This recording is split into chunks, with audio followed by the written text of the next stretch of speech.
এক বনের পাশে একটি কাঠুরিয়া বাস করত।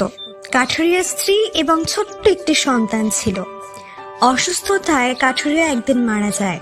এদিকে কাঠুরিয়ার পরিবারে উপার্জন করার মতো আর কেউ না থাকায় তাদের অনাহারে দিন কাটে। বাধ্য হয়ে কাঠুরিয়ার বউ তার ছেলেকে বনে পাঠায় কাঠ কাটার জন্য।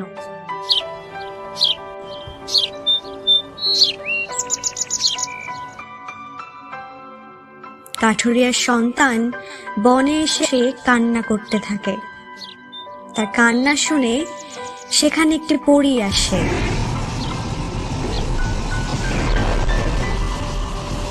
এই ছেলে, তুমি এভাবে কাঁদছো কেন? কি হয়েছে তোমার? আমি কাঠুরিয়ার সন্তান, বাবা মারা গেছে। আমাদের পরিবারে আমি আর আমার মা শুধু। উপার্জন করার মতো আর কেউ নেই, তাই অনেক কষ্টে আমাদের দিন কাটছে। বাধ্য হয়ে মা আমাকে বনে পাঠিয়েছে কাঠ কাটার জন্য। আমি গাছ কাটা শুরু করার আগে বনে গাছের দিকে ভালো করে তাকালাম। দেখলাম কোনো গাছে ফুল ফুটেছে, কোনো গাছে ফল ধরেছে, কোনোটাই পাখিরা বসে মনের সুখে গান করছে, আর ওই দিকের গাছটায় মৌমাছিরা চাক বেঁধেছে। এসব দেখে আমি চিন্তায় পড়ে গেলাম। ভাবছি কোন গাছটা কাটবো, কিন্তু গাছ কেটে লাকড়ি না করতে পারলে মাকে নিয়ে উপোস থাকতে হবে। কাঠুরিয়ার ছেলের কথা শুনে পরীটার খুব মায়া হলো। সে ছেলেটিকে বলল, তোমার কষ্টের কথা শুনে আমার খুব খারাপ লাগছে, কিন্তু এই বনে তো নানা প্রজাতির হিংস্র প্রাণী বাস করে। যে কোনো সময় তোমার বিপদ হতে পারে। তোমার ভয় করে না? ক্ষুধার চেয়ে বড় কষ্ট আর নেই, তাই জীবনের মায়া ছেড়ে দিয়ে এখানে এসেছি কাঠ কাটতে। আচ্ছা, তুমি তো গাছ কাটতে এসেছো, তো লাগিয়েছো কয়টা? আমার বাবা অনেক গাছ কেটেছে ঠিকই, কিন্তু লাগাইনি একটিও। আমিও তো লাগাইনি, আর আমাদের তো জায়গা জমি নেই, গাছ লাগাবো বা কোথায়? নিজের জায়গা নেই বলে গাছ লাগাওনি, তবে গাছ কাটতে এসেছো? কার জায়গা থেকে শুনি? শোনো, তুমি আর কখনো গাছ কাটবে না। গাছ কাটলে কত বড় ক্ষতি হয় তা তুমি জানো? দেখো না, বন যে উজাড় হয়ে যাচ্ছে। মৌমাছিরা চাক বাঁধবে কোথায়? পশু পাখিরাই বা কোথায় থাকবে? আর গাছ না থাকলে তোমাদের কি অবস্থা হবে ভেবে দেখেছো কখনো? বারে, আমরা তো আর গাছের ডালে থাকি না, আমাদের আবার কি হবে? কি হবে মানে? মারা যাবে একদম। তুমি কি জানো গাছ তোমাদের কত বড় বন্ধু? এই গাছই তো জীবন বাঁচিয়ে রাখে।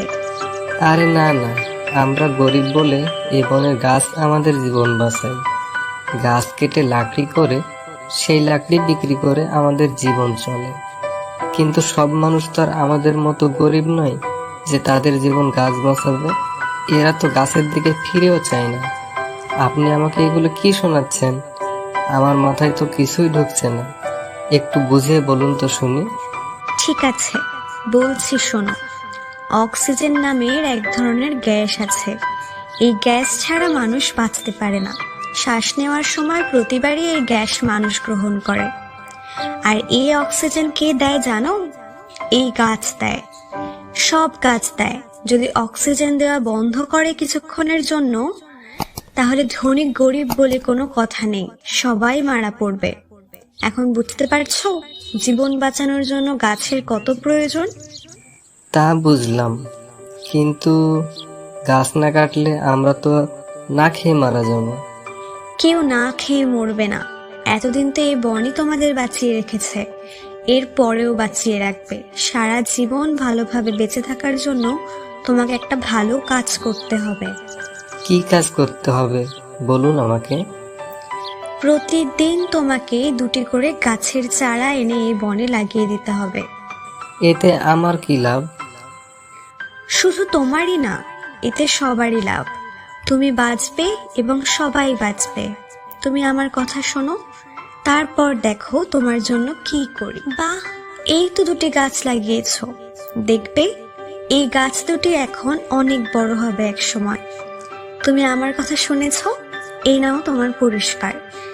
এই কথা বলে পরীটি তার জাদুর দণ্ড দ্বারা এক হাড়ি মধু সেখানে এনে দিল। মধুর হাড়ি দেখে কাঠুরিয়ার সন্তান অনেক খুশি হলো। প্রতিদিন এভাবে তুমি গাছ লাগিয়ে বন বাঁচাবে আর আমি তোমাকে মধু দেব, এতে করে তুমিও বাঁচবে আর এই সবুজ বনও সবাইকে বাঁচাবে। মধু পেয়ে কাঠুরিয়ার সন্তান অনেক খুশি হলো।